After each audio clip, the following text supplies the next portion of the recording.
Hi friends, அஸ்ஸலாமு அலைக்கும். Welcome back my channel. எல்லோரும் எப்படி இருக்கீங்க? அல்ஹம்துலில்லாஹ் நாங்கள் ரொம்ப நல்லாயிருக்கோம். ஸோ அதுபோல் நீங்களும் நல்லா இருக்கணும்னு நினைக்கிறேன்.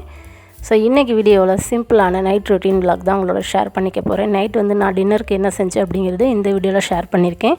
வாங்க வீடியோக்குள்ளே போகலாம். அதுக்கு முன்னாடி நம்ம சேனல் நீங்கள் இப்போ தான் ஃபஸ்ட் டைமாக பார்க்குறீங்கன்னா ப்ளீஸ் வீடியோக்கு கீழே இருக்க சப்ஸ்கிரைப் பட்டனை கிளிக் பண்ணி சேனலை சப்ஸ்கிரைப் பண்ணிக்கோங்க. பக்கத்தில் உள்ள பெல் ஐக்கானையும் கிளிக் பண்ணி ஆளுங்கிற ஆப்ஷனை கொடுத்து சேவ் பண்ணிக்கோங்க. நான் வந்து நைட்டு டின்னருக்கு வந்து பார்த்திங்கன்னா சப்பாத்தியும் அது கூடவே நம்ம ஹோட்டல் ஸ்டைலில் சால்னா செய்வாங்க இல்லையா, ஸோ அதுதான் இன்றைக்கி வந்து டின்னருக்கு செஞ்சுருக்கேன். ஸோ சப்பாத்தி வந்து எல்லாேருக்கும் தெரியும். ஸோ சப்பாத்தி வந்து நான் ஆல்ரெடி மாவு பிசைஞ்சு வச்சுட்டேன். ஸோ இன்னொரு பக்கம் பார்த்திங்கன்னா என் பையன் பானிபூரி வாங்கிட்டு வந்திருந்தாங்க அவங்க தாத்தா. ஸோ பானிபூரி மிக்ஸ் பண்ணிகிட்ருக்கான். ஸோ எங்கள் டாமி பாருங்கள் கத்திக்கிட்டே இருக்கான். பானிபூரி வந்து அவனுக்கு வேணுமா. ஸோ இவன் இங்கே மிக்ஸ் பண்ணிகிட்ருக்கான். அவன் அங்கே ஒரே சவுண்டு. நான் வந்து வால்யூம் வந்து மீட் பண்ணிட்டேன். ஏன்னா வீடியோவில் உங்களுக்கு பார்க்குறதுக்கு வந்து ரொம்ப நல்லா இருக்காது. ஸோ அதனால் வால்யூம் வைக்கல. சப்பாத்திக்கு வந்து உப்பு கொஞ்சம், அதோட ஒயிட் சுகர் கொஞ்சமாக வந்து மாவுக்கு போடுற சோடாப்பு இருக்குல்ல, ஸோ அது நான் எப்போயுமே சேர்க்க மாட்டேன். ஸோ இன்றைக்கி தான் கொஞ்சமாக சேர்த்துருக்கேன். ஸோ அது கூட ஒரே ஒரு முட்டை ஆட் பண்ணி நல்லா வந்து மாவு பிசைஞ்சு மூடி வச்சாச்சு. ஸோ அது அரை மணி நேரத்துக்கு மேலே நல்லா ஊறி வரட்டும், அப்போ தான் வந்து நல்லாயிருக்கும். ஸோ இப்போ வந்து பார்த்திங்கன்னா குருமாவுக்கு வந்து ரெடி பண்ணிக்கலாம். இது வந்து சால்னா ஹோட்டல் ஸ்டைலில் சப்பாத்தி புரோட்டாக்கெலாம் செய்வாங்களே, ஸோ அந்த சால்னா தான். ஸோ அதை தான் ரெடி பண்ணிகிட்ருக்கேன். அதுக்கு வந்து 2 வெங்காயம் 2 தக்காளி எடுத்திருக்கேன். தக்காளி வந்து உங்களுக்கு எந்த மாதிரி வேணுமோ அந்தளவுக்கு சின்ன சைஸ் பெரிய சைஸ் அப்படி சேர்த்துக்கோங்க. பெரிய தக்காளியாக இருந்துச்சுன்னா 2 போதும். சின்ன தக்காளியாக இருந்துச்சு அப்படின்னா ஒரு 3-4 தக்காளி கூட சேர்த்துக்கலாம். தக்காளி விற்கிற விலைக்கு தக்காளி அப்படின்னு கேட்குறீங்களா, தக்காளி இல்லாமல் எதுவுமே செய்ய முடியாது. ஸோ அது போட்டால் தான் வந்து குழம்பு டேஸ்ட்டாக இருக்கும். ஸோ அது கூடவே 2 வெங்காயம் வந்து நல்லா பொடியாக கட் பண்ணி வச்சுருக்கேன். ஸோ மிக்ஸி ஜாரில் வந்து தேங்காய் வந்து ஒரு அரை மூடிக்கு கொஞ்சம் கம்மியாக தேங்காய் வந்து சின்ன சின்னதாக பல்லாக கட் பண்ணி வச்சுருக்கேன்.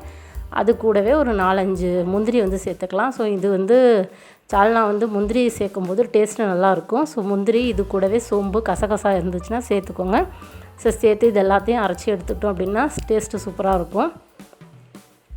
ஸோ நீங்கள் வந்து முந்திரி எப்படி வேணுமோ அந்தளவுக்கு சேர்த்துக்கோங்க. அது கூட கொஞ்சமாக சோம்பு கசகசா இருந்தாலும் சேர்த்துக்கோங்க. நான் இன்றைக்கி வந்து கசகசா சேர்த்தலை. ஸோ அது சேர்த்திங்க அப்படின்னா இன்னுமே டேஸ்ட்டாக இருக்கும். ஸோ இப்போ இது பேஸ்ட்டாக அரைச்சி எடுத்துகிட்டு வந்தாச்சு. நெக்ஸ்ட்டு வந்து காளான் வந்து இந்த சால்னாவில் வந்து சேர்க்க மாட்டாங்க. இருந்தாலும் வந்து நான் வந்து மஷ்ரூம் வந்து ஆட் பண்ணியிருக்கேன். ஸோ மஷ்ரூம் வந்து ஒரு 2 நாள் 3 நாள் தான் நம்ம யூஸ் பண்ணணும். அதுக்கு மேலே நம்ம வச்சுக்கக்கூடாது. ஸோ இன்றைக்கி தான் வந்து பார்த்திங்கன்னா வாங்கி ஒரு 2 நாள் ஆச்சு. ஸோ இன்றைக்கி இதை யூஸ் பண்ணணும், அதுலேருந்து அது வேஸ்ட் ஆயிரும். ஸோ அதனால் அந்த சால்னாலே நான் ஆட் பண்ணிட்டேன். ஸோ நீங்கள் வந்து மஷ்ரூம்லாம் ஆட் பண்ணாமே செஞ்சுக்கோங்க. ஸோ இப்போ வந்து வதக்கிறதுக்கு தாளிக்கிறதுக்கு பார்த்திங்கன்னா கொஞ்சம் பட்டை கிராம்பு ஏலக்காய் எடுத்து வச்சுருக்கேன். 3 ஏலக்காய் ஒரு 4 கிராம்பு சின்ன சின்ன பீஸ் பட்டை வந்து ஒரு 4, அது கூட வந்து ஒரு 4 பச்சை மிளகாய் எடுத்து வச்சுருக்கேன். இந்த பச்சை மிளகாய் வந்து சின்ன பச்சை மிளகாய் இந்த ஜீனி மிளகான்னு சொல்லுவாங்களே, நல்லா காரமாக இருக்கும் இல்லையா, ஸோ அந்த மிளகாய். அது கூட கொஞ்சம் நல்லா ஃப்ரெஷ்ஷாக கருவேப்பிலையும் எடுத்து வச்சுருக்கேன். ஸோ நம்ம சமைக்கிறதுக்கு முன்னாடி இது எல்லாமே ரெடி பண்ணி வச்சுக்கிட்டோம் அப்படின்னா நம்ம அடுப்பு பக்கத்தில் போய் சமைக்கும் போது ரொம்ப ஈஸியாக இருக்கும். மல்லி புதினாவும் கொஞ்சம் எடுத்து நல்லா கட் பண்ணி அலசி வச்சுருக்கேன். இஞ்சி பூண்டு பேஸ்ட் எடுத்து வச்சுருக்கேன். ஸோ நமக்கு ரெசிபிக்கு தேவையான எல்லாமே எடுத்து ரெடியாக வச்சாச்சு. ஸோ இப்போ வந்து குக்கரில் தான் செய்ய போகிறேன். சின்ன குக்கர் எடுத்து வச்சுருக்கேன். குக்கரில் வந்து கொஞ்சமாக ஆயில் விட்டுக்கலாம். ஸோ இந்த சால்னாக்கு வந்து கொஞ்சம் எண்ணெய் அதிகமாக இருக்கணும். எண்ணெய் அதிகமாக சேர்த்திங்கன்னா அப்படின்னா தான் டேஸ்ட் வந்து நல்லாயிருக்கும். ஸோ கடைசியாக வந்து நல்லா இந்த எண்ணெய் மிதந்து வரணும், டேஸ்ட் அப்போ தான் நல்லாயிருக்கும். ஸோ எண்ணெய் நீங்கள் நல்லெண்ணெய் கடலெண்ணெய் எதாக இருந்தாலும் சரி கொஞ்சம் எப்பயுமே சேர்க்குறத விட ஒரு ஸ்பூன் வந்து அதிகமாக சேர்த்துக்கோங்க. எண்ணெய் நல்லா சூடானதுக்கப்புறம் அதுக்கப்புறம் எடுத்து வச்சுருந்தோம் இல்லையா, பட்டை கிராம்பு ஏலக்காய் அதெல்லாம் சேர்த்து நல்லா பொரிய விட்டுருவோம்.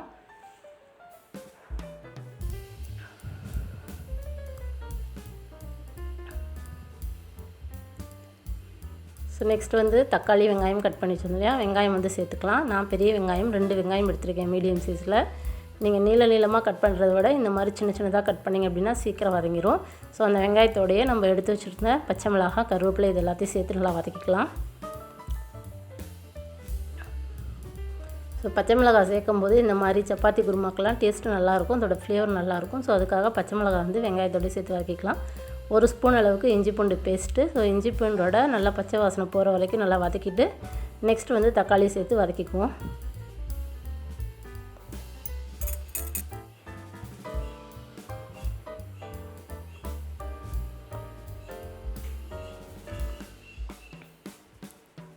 வெங்காயம் நல்லா வதங்கி வருது. வெங்காயம் நல்லா ஒரு பொன்னிறமாக வதங்கி வந்ததுக்கப்புறம் கட் பண்ணி வச்சுருக்க தக்காளி சேர்த்துக்கலாம். தக்காளி வந்து 2 தக்காளி. ஸோ தக்காளியும் நல்லா வதங்கி வரணும். தக்காளி நல்லா வதங்கி வந்ததுக்கப்புறம் இது கூட தேவையான அளவு நம்ம மசாலாலாம் ஆட் பண்ணிக்கலாம்.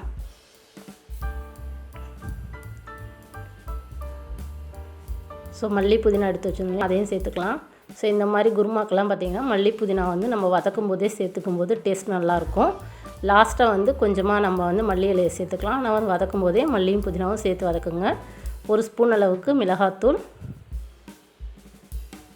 ஒரு 1.5 ஸ்பூன் அளவுக்கு மல்லித்தூள். ஸோ உங்களுக்கு வந்து எந்த அளவுக்கு கெட்டியாக சால்னா வேணுமோ அந்த அளவுக்கு நீங்கள் வந்து மல்லித்தூள் வந்து ஆட் பண்ணிக்கலாம். ஸோ இது வந்து நல்லா கெட்டியாக இருந்தால் தான் வந்து சாப்பிட்றதுக்கு நல்லாயிருக்கும். ரொம்ப தண்ணியாக இருக்கக்கூடாது. ஒரு 1/4 டீஸ்பூன் அளவுக்கு மஞ்சத்தூள் போட்டு தேவையான அளவு உப்பு போட்டு நல்லா வந்து அந்த எண்ணெயிலேயே நல்லா அந்த வெங்காயம், தக்காளி, மசாலா இதெல்லாம் வதங்கி வரணும். நம்ம சேர்த்த இந்த மசாலாவோட பச்சை வாசனையெல்லாம் நல்லா போகணும். எண்ணெய் வந்து நல்லா பிரிஞ்சு வரணும். அது வரைக்கும் நல்லா வதக்கி வச்சுக்கலாம். ஸோ நம்ம குக்கரில் செய்யும்போது பார்த்திங்கன்னா குக்கரில் செஞ்சுட்டு கடைசியாக ஒரு விசில் மட்டும் விட்டு இறக்கிட்டோம் அப்படின்னா சூப்பராக நல்லா கெட்டியாக நமக்கு வந்துடும். நம்ம குண்டாவில் பாத்திரத்தில் செய்கிறோம் அப்படின்னா அதை நல்லா வந்து கொஞ்சம் நேரம் கொதிக்க விடணும். ஸோ குக்கரில் அப்படிங்கிறது 1 விசில் 2 விசில் எட்டிக்கிட்டோம் அப்படின்னா நம்ம காய் போடலைனாலுமே சூப்பராக வந்து இது ரெடி ஆயிரும்.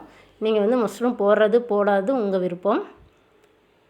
ஸோ வெங்காயம், தக்காளி வதங்கிட்டு இருக்கும்போதே கொஞ்சமாக அதோட தண்ணி சேர்த்து மூடி வச்சிட்டிங்க அப்படின்னா நல்லா வதங்கி வந்துடும். அதோட எண்ணெய் எல்லாம் நல்லா பிரிஞ்சு வரணும். ஸோ நான் வந்து மஷ்ரூம் கட் பண்ணி வச்சுருந்தேன், அதையும் ஆட் பண்ணிக்கிறேன் இது கூட. ஸோ இது வந்து உங்களோட விருப்பம் தான். இது சேர்த்தாம தான் இந்த குருமா செய்யணும். என்கிட்ட இருக்குது, அதனால் நான் வந்து ஆட் பண்ணிக்கிறேன். கடைசியாக தேங்காய், முந்திரி, இந்த சோம்பெல்லாம் அரைச்சி வச்சுருந்தேன், அதையும் சேர்த்துக்கலாம்.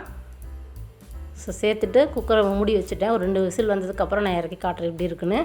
ஸோ இப்போ வந்து சப்பாத்திக்கு வந்து ரெடி பண்ண போகிறேன். நம்ம வந்து கவுண்டர் டாப்லேயே தான் சப்பாத்தி தேய்ச்சி எடுக்க போகிறேன். கீழே கல்லெல்லாம் கிடையாது. கவுண்டர் டாப் நம்ம கிச்சன் கவுண்டர் டாப்பே நல்லா க்ளீன் பண்ணிவிட்டு நல்லா ஒரு டவல் வச்சு க்ளீனாக தொடச்சிட்டு அதுக்கப்புறம் வந்து நம்ம சப்பாத்தி வந்து தேய்ச்சிக்கலாம்.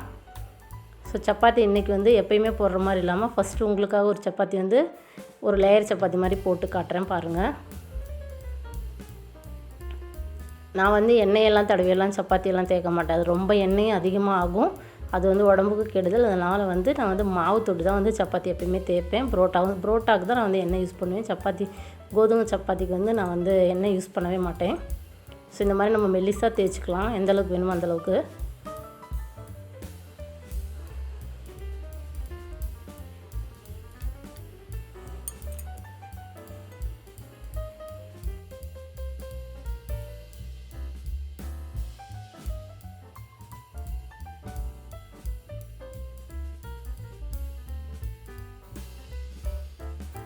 ஸோ இந்த மாதிரி நல்லா மெலிசாக தேய்ச்சிட்டு இதை வந்து பார்த்திங்கன்னா இந்த முக்கோணம் நம்ம பண்ணோம் இல்லையா, ஸோ அந்த ஷேப்பில் வந்து இதை வந்து நம்ம மடித்து எடுத்துக்கணும். மடித்து எடுத்துகிட்டு மறுபடியும் நீங்கள் வந்து நல்லா தேய்ச்சிக்கோங்க.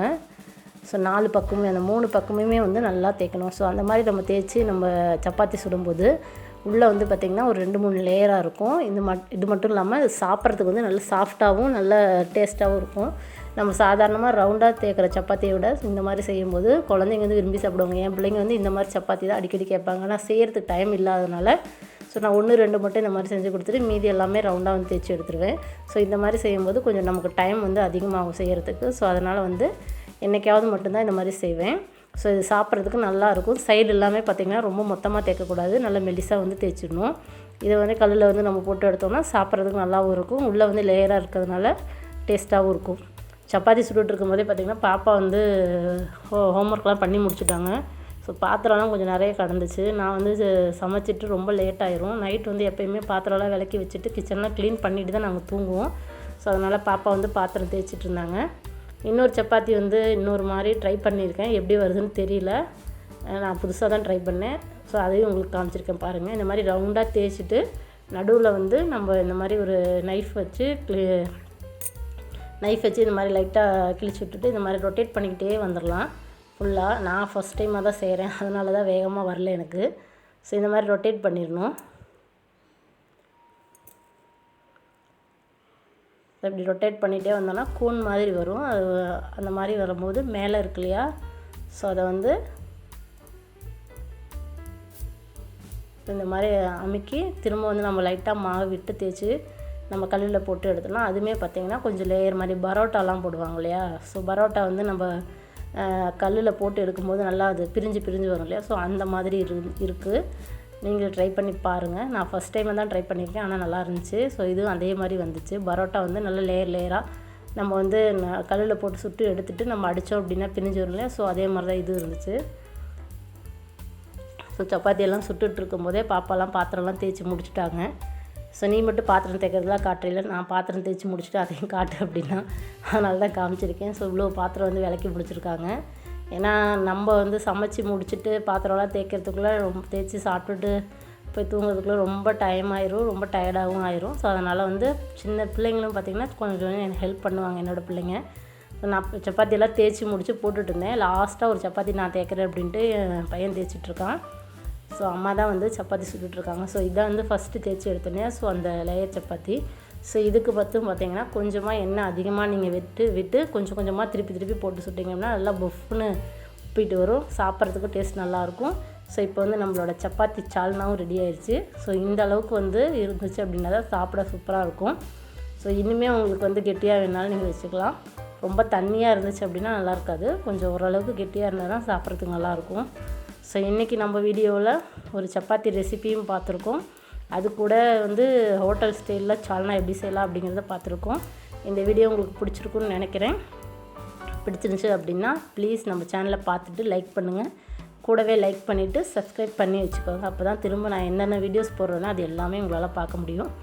ஸோ நாங்கள் வந்து சப்பாத்தி சாப்பிட போகிறோம். நீங்களும் சாப்பிட்டுட்டு தூங்குங்க. ஸோ என் பையன் பாருங்கள் எப்படி நின்றுட்டுருக்கான்னு.